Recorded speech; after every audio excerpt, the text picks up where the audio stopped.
Y para empezar hablando de la oración, tengo que decirles primero que la oración es un mandamiento. ¿Sí? Dice Jeremías 33:3, clama a mí y yo te responderé. Primera Tesalonicenses 5:17-18 dice, oren en todo tiempo, den gracias a Dios en cualquier circunstancia. Esto es lo que Dios espera de ustedes como cristianos que son. Yo lo primero que me pregunté cuando empecé a estudiar este tema fue, ¿los cristianos oramos? Y es una pregunta que ahora te la hago a vos. ¿Orás como cristiano? Yo creo que si te hiciera esta pregunta en el mano a mano, creo que todos diríamos que sí. Todos oramos. Ahora lo que yo me gustaría agregarle a esta pregunta es, ¿orás como Dios quiere que ores? Y ahí es donde creo que nos vamos a quedar sin responder, porque quizás no conozcamos bien los parámetros que el Señor tiene para la oración. Y eso es lo que hoy les quiero compartir. Si hay algún fracaso en tu vida, se debe a un fracaso en la oración. Y eso como cristianos lo tenemos que saber. La oración es una herramienta que tenemos los cristianos que nos ayuda a poder hacer las cosas como el Señor desea, es decir, de la manera mejor. No hay ningún pecado que la oración correcta hubiera podido evitar. No hay ninguna necesidad que la oración adecuada pudiera suplir. Por eso, entendiendo esta gran verdad, ¿por qué a los cristianos, o a la mayoría de los cristianos, nos cuesta tanto orar? Por lo menos en mi caso. ¿Qué tan satisfechos estamos con nuestra manera de orar? Nuestra vida espiritual nunca va a estar por encima de nuestra vida de oración. ¿Qué significa esto? Que si vos querés medir tu vida de cristiano, tu vida espiritual, un buen termómetro para hacer esto es que midas cuánto tiempo oras en el día. Ahora, cuando hablamos de parámetros, yo creo que vamos a la Biblia y encontramos el mejor parámetro que podemos tener en las Escrituras, y lo vamos a encontrar en la persona de nuestro Señor Jesús. Dice en Marcos 1:35, en la madrugada Jesús se levantó y fue a un lugar solitario para orar. Acá estamos viendo al Hijo de Dios levantándose en la madrugada, ir a un lugar solitario para orar. Lucas 5:15-16 dice así, Jesús se hacía cada vez más famoso. Mucha gente se reunía para escuchar su mensaje y otros venían para que Él los sanara, pero Jesús siempre buscaba un lugar para estar solo y orar. Muchas oportunidades cuando tenemos el tiempo para hablar entre nosotros en cuanto a la oración y a las cosas de Dios, ahí nomás empezamos a sacar excusas. El trabajo, que los niños, que el cansancio, y podemos sacar un montón de excusas. Pero cuando vemos lo que hacía el Señor Jesús, realmente esto debe motivarnos y cambiar nuestra manera de pensar. Él era famoso. En estos versículos dice que Jesús ya no tenía tiempo para Él, no tenía tiempo a veces ni para comer. Sin embargo, Él buscaba un momento en el día, a solas, para orar a su Padre. Hubieron momentos muy especiales donde el Señor inclusive pasó hasta la noche entera orando. Juan 11:41 dice así, Jesús le contestó, ¿no te dije que si confías en mí verás el poder de Dios? La gente quitó la piedra de la entrada. Luego Jesús miró al cielo y dijo, Padre, te doy gracias porque me has escuchado. Yo sé que siempre me escuchas, pero lo digo por el bien de todos los que están aquí, para que crean que tú me enviaste. Y acá vemos otro parámetro del Señor Jesús. Jesús no oraba solamente antes de comer. Jesús era una persona que vivía orando. Él cada cosa que hacía a lo largo del día, la hacía en oración. Por lo tanto, orar es una invitación que nos hace el Señor. Y es un privilegio que tenemos los cristianos también. Dice 1 Juan 5, 14 y 15. Esta es la confianza que tenemos en Él, que si pedimos alguna cosa conforme a su voluntad, Él nos oye. Y si sabemos que Él nos oye en cualquier cosa que pidamos, sabemos que tenemos las peticiones que les hayamos hecho. Dejar de orar es un pecado para el cristiano, un pecado y una tragedia. Este mensaje lo quiero resumir en 4 puntos para que te puedas llevar algo práctico a la casa. Y el primer punto del que quiero hablar es que es la oración. ¿Qué es la oración? ¿Qué es orar? Hablar con Dios. Es tan simple como hablar con Dios. Orar es una característica de la vida cristiana auténtica. Te hago otra pregunta. ¿De qué manera nos conocemos entre las personas, entre los amigos? Hablando. Cuando nosotros nos acercamos al Señor en oración, es otra forma de conocer al Señor. Orar es conocer al Señor. Dice Mateo 6, 7, mas tú cuando ores, entra en tu aposento y cerrada la puerta, ora a tu Padre que está en secreto, y tu Padre que ve en lo secreto te recompensará en público. Segundo punto, ¿cuándo debo orar? Siempre. No me pregunten a mí cuánto oro, pero es una pregunta que, si bien la sabemos la respuesta, es difícil de llevarla a cabo. Dice 1 Tesalonicenses 5, 17, orad sin cesar. ¿Saben a qué hace alusión esto, orar sin cesar? Habla de adquirir el hábito en la oración. Adquirir el hábito en la oración, el autor que estaba leyendo lo compara casi como a respirar. Dice, la oración tiene que ser parte de nuestra vida como el respirar. ¿Sí? Uno no está preguntándose cuándo debe respirar o dejar de respirar. Simplemente lo hacemos, y adquirir el hábito se trata de eso, de hacerlo de manera habitual a tal punto que llegue a ser una costumbre y que se haga tan necesario para nuestra vida que si no oramos estemos desconformes con nosotros mismos. Ustedes saben que yo tengo oportunidad de orar con mis hijas en la noche y lo hago de manera prácticamente regular, habitual, a tal punto que para mis hijas ya es un hábito. Y un montón de veces yo me voy a mi cama cansado para dormir ya, y vienen ellas y me dicen, papá, no vamos a orar, algo le falta. Es un pequeño hábito, pero para que se pueda entender. Ahora, este orar sin cesar, que habla de orar todo el día, ¿qué significa esto? Nos levantamos y oramos, porque a veces los cristianos oramos para comer, antes de comer o antes de dormir, y está bien, hay que hacerlo, pero el cristiano debería ir al parámetro que el Señor nos está marcando, y es orar continuamente. Vos te despertás y la primera cosa que debe hacer tu mente es celebrar una oración al Señor.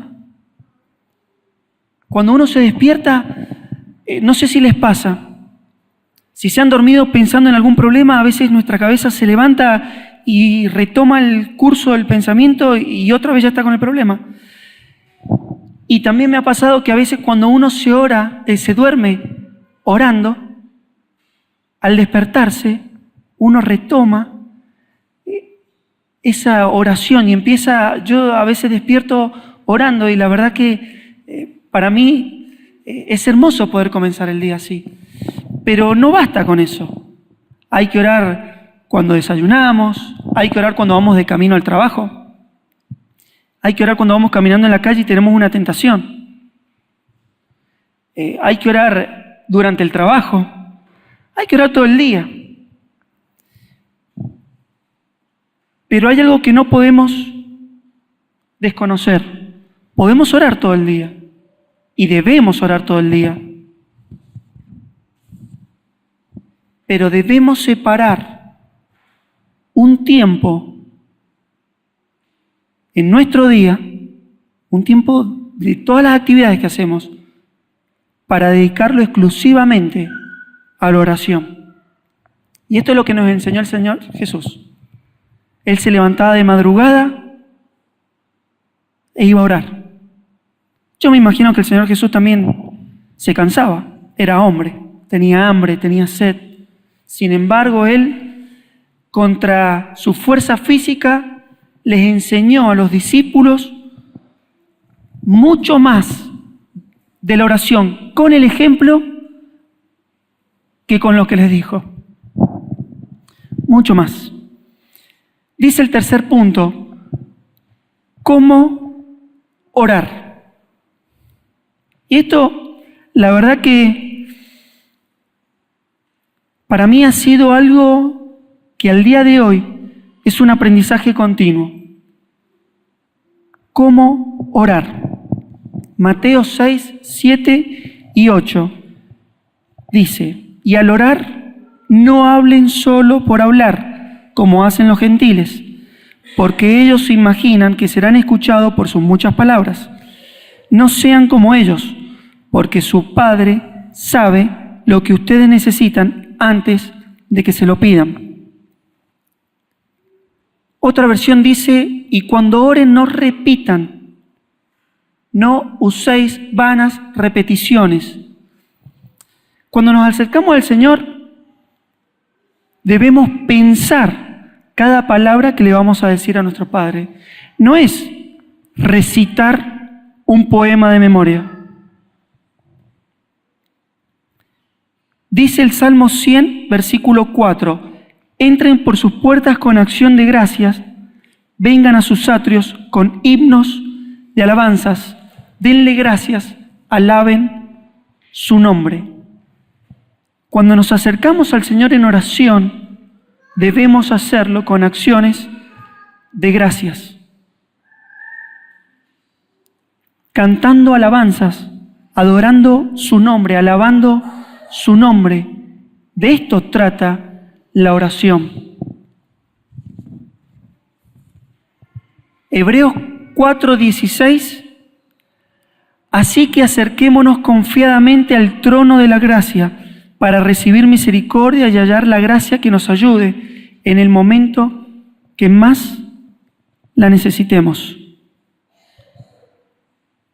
Cuando oramos nos acercamos al Señor y debemos hacerlo en confianza, como se acerca un hijo a su padre. Esta es la forma que el Señor quiere que nos acerquemos en oración. Orar es como hablar con un gran amigo. No hace falta un vocabulario especial. No hace falta ser elocuente. No hace falta decir 100 palabras cuando podemos decir lo mismo con 10. Martín Lutero decía, mientras menos palabras, mejor la oración. Y no hacía referencia a que debemos orar cortito o poco. Hacía referencia que vale mucho más una oración corta, pero sincera del corazón, que una gran oración llena de muchas palabras, pero que salga de un corazón falso. Podemos caer en el error como cristianos de focalizar nuestra oración en las circunstancias. Y esto a veces nos pasa como cristianos. No sé si les ha pasado, pero cuando nos acercamos al Señor a orar, es casi una lista de pedidos. Casi como una lista del supermercado. Señor, necesito esto, ayúdame con esto, necesito que me des trabajo, necesito lo otro, dame salud. Y eso no es lo que el Señor quiere para nuestra vida. El Señor conoce las circunstancias que vivimos. Por eso cuando nos acercamos al Señor, debemos entender que lo que el Señor quiere es que nosotros le reconozcamos que Él es Señor de esas circunstancias y que Él las puede cambiar. Pero para que Él las cambie, nosotros debemos entender primero cuál es la lección que Él nos quiere enseñar con esas circunstancias. Por eso es importante que cuando estemos atravesando un problema o una situación, no sé, cualquiera sea en la vida, antes de pedirle al Señor que nos mande la solución, acerquémonos al Señor y digámosle: Señor, yo confío en ti. Gracias por las pruebas que me has mandado. Yo sé que con estas pruebas o esta situación me querés enseñar lecciones importantes para mi vida. Las quiero aprender. Cuando uno logra acercarse al Señor de esta manera, inmediatamente el Señor, cuando ve nuestro corazón, nos va a decir qué es lo que queremos, qué es lo que necesitamos aprender. Y cuando lo aprendamos, el Señor nos va a poder sacar del fuego de la prueba.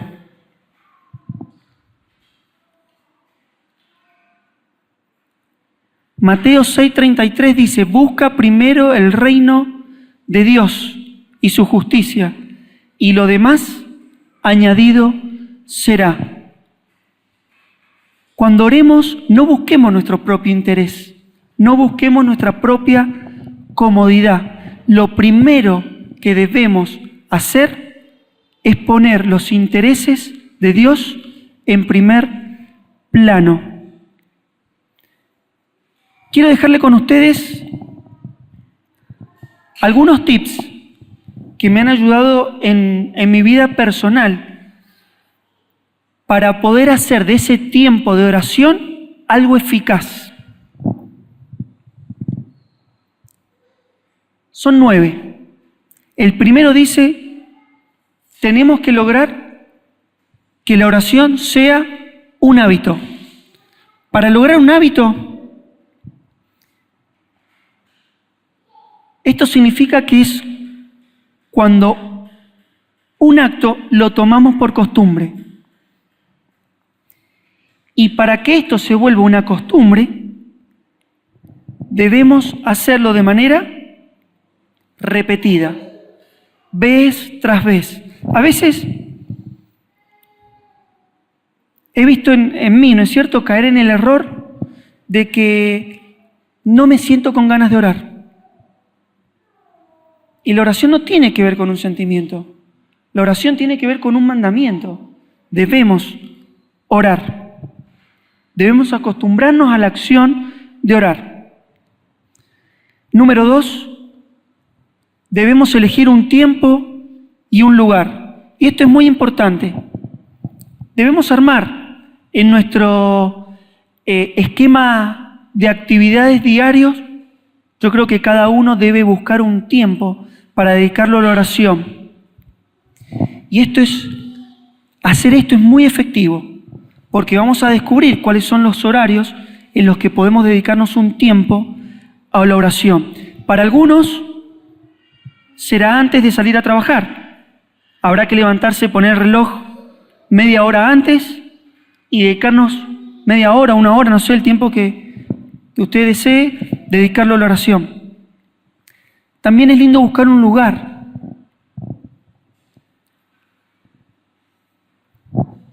A veces los cristianos no nos damos cuenta que el Señor quiere estar a solas con nosotros.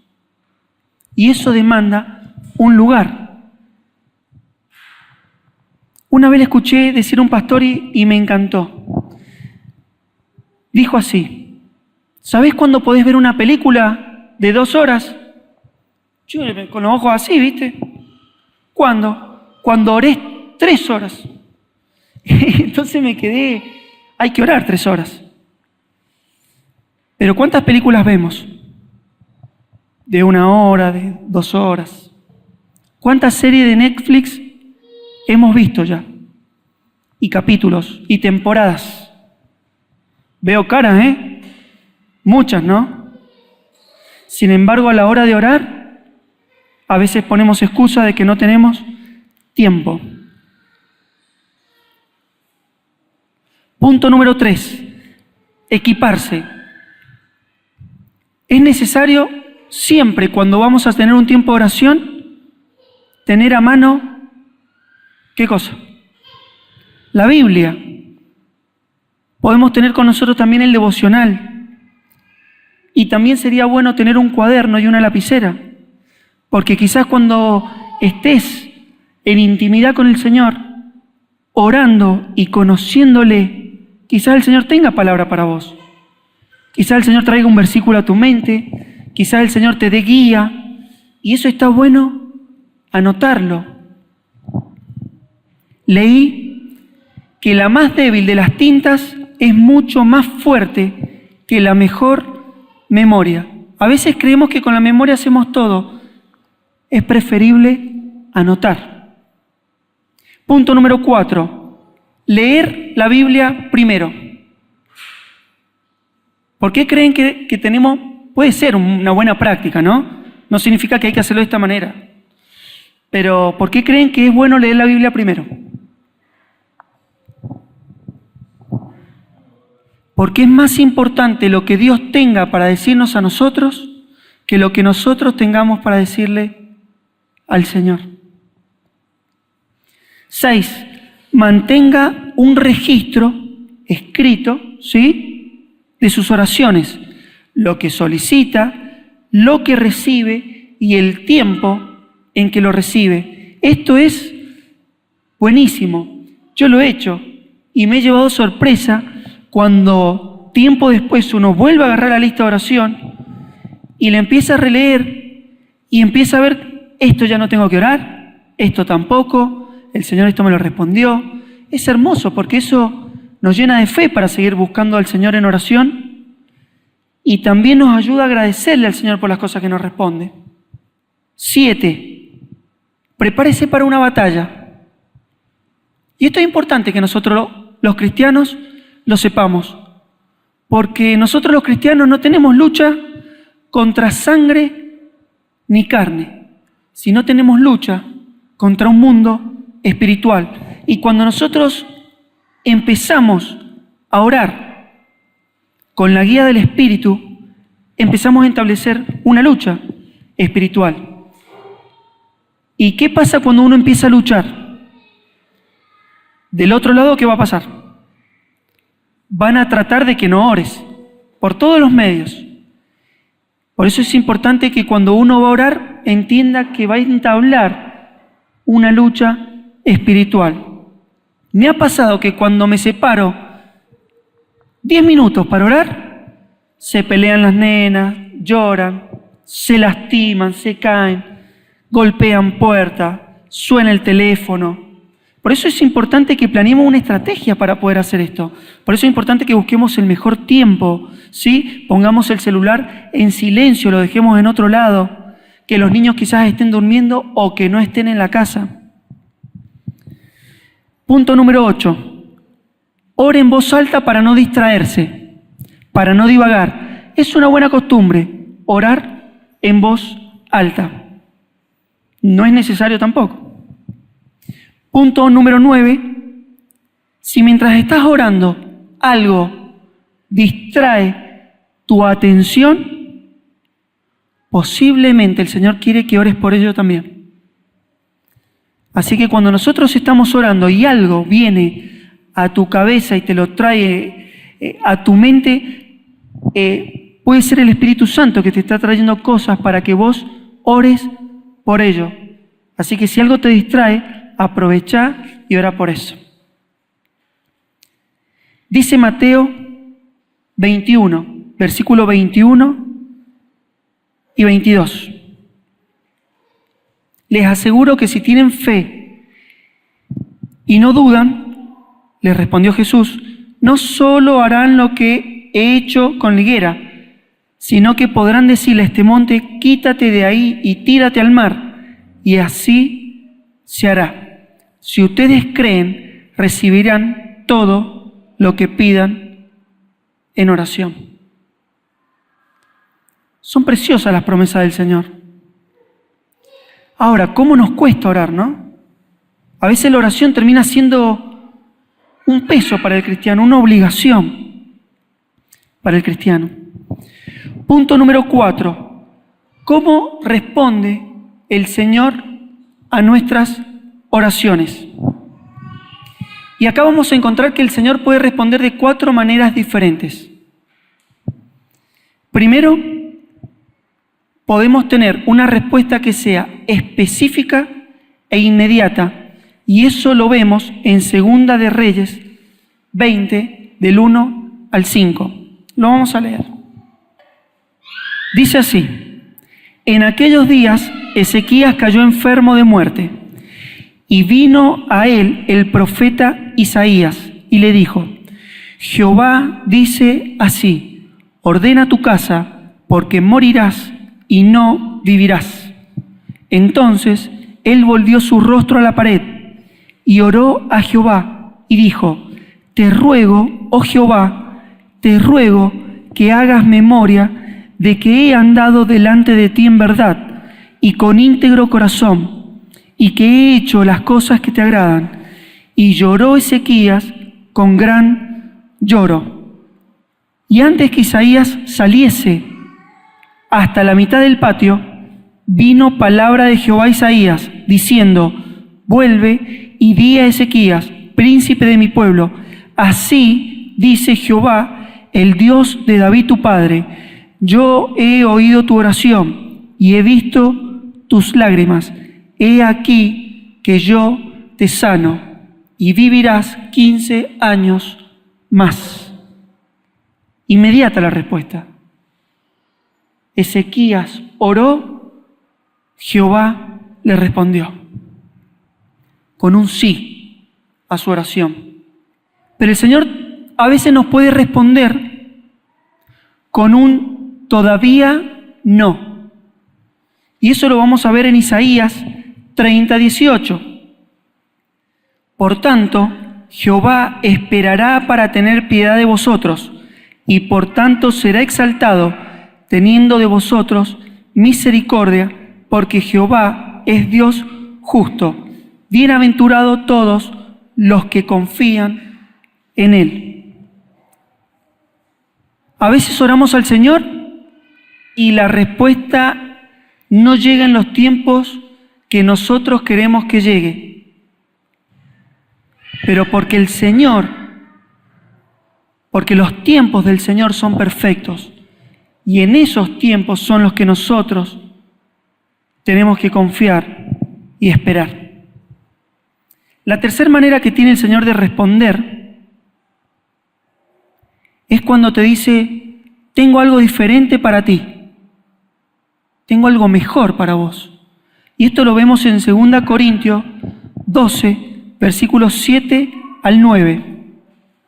Pablo dice: y para que la grandeza de las revelaciones no me exaltase desmedidamente, me fue dado un aguijón en mi carne, un mensajero de Satanás que me abofetee, para que no me enaltezca sobremanera, respecto a lo cual 3 veces he rogado al Señor que lo quite de mí. Y me ha dicho: bástate mi gracia, porque mi poder se perfecciona en la debilidad. Acá Pablo le pidió al Señor 3 veces que lo sanara. Y el Señor le dijo: no te voy a sanar porque tengo algo mejor para vos. En esa debilidad mi poder se va a perfeccionar. Y la cuarta forma en la que el Señor puede responder nuestras oraciones es con un rotundo no. Y esto lo vemos en Santiago 4:3. Dice: pedid y no recibís, porque pedís mal. Pedimos mal. A veces pedimos para nuestros placeres y para nuestros deleites. El foco de la oración está puesto en nosotros y no en el reino del Señor. Y es ahí cuando el Señor nos dice que no. Como cristianos podemos caer, quizá en que no oremos como el Señor quiere que oramos. Y eso conlleva a una vida cristiana muy triste porque estamos quitando bendición que tiene Dios para nuestra vida y bendición que tiene Dios para los que nos rodean, para nuestros hijos. Hay muchas personas que viven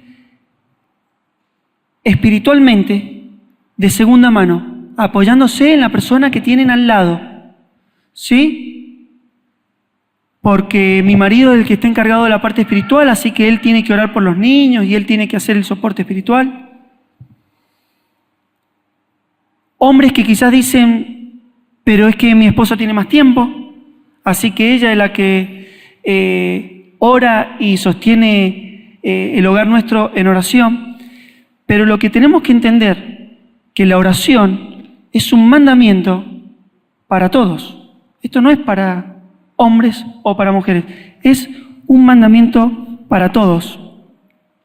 Y quería terminar con una biografía de un misionero escocés que vivió entre el año 1824 y 1907.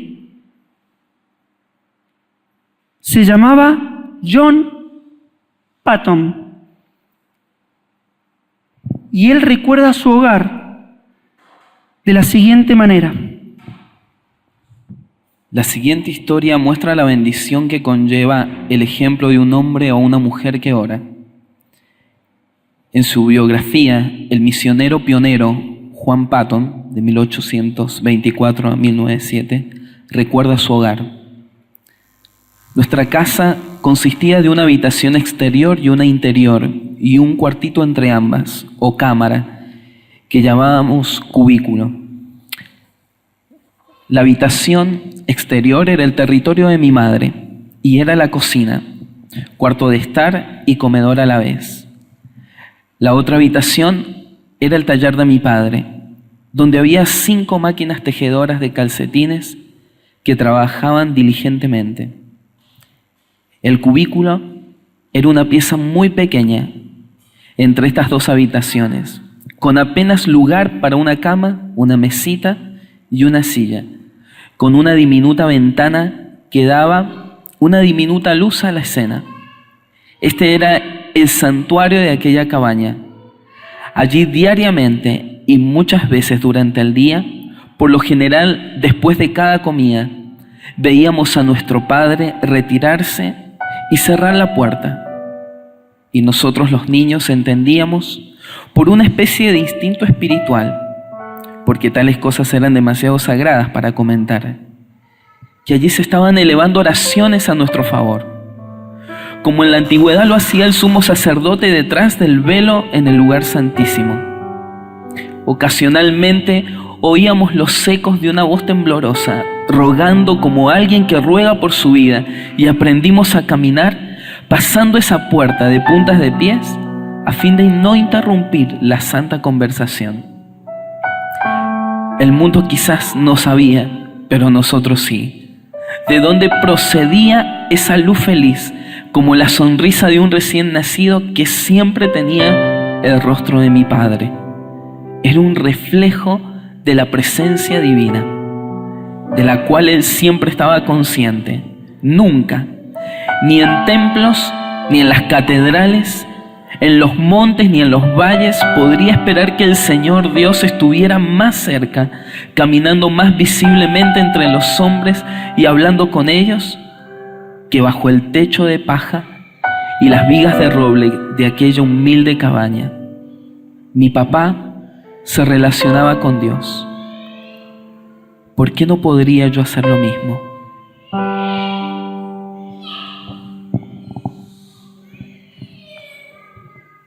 Qué hermoso ejemplo de una vida que practicaba la intimidad con el Señor en el día a día. Dice la biografía que se retiraba 3 veces todos los días para estar en ese lugar orando al Señor. Ese padre marcó la vida de su hijo. Misionero que luego fue misionero entre los caníbales. Un gran misionero. Y la pregunta que yo me hice, ¿no? Y que ahora te quiero hacer y que creo que el Señor nos hace. ¿Cómo estás influenciando? ¿Como papá? ¿Como mamá? ¿Como hermano? ¿Cómo estás influenciando a los que te rodean?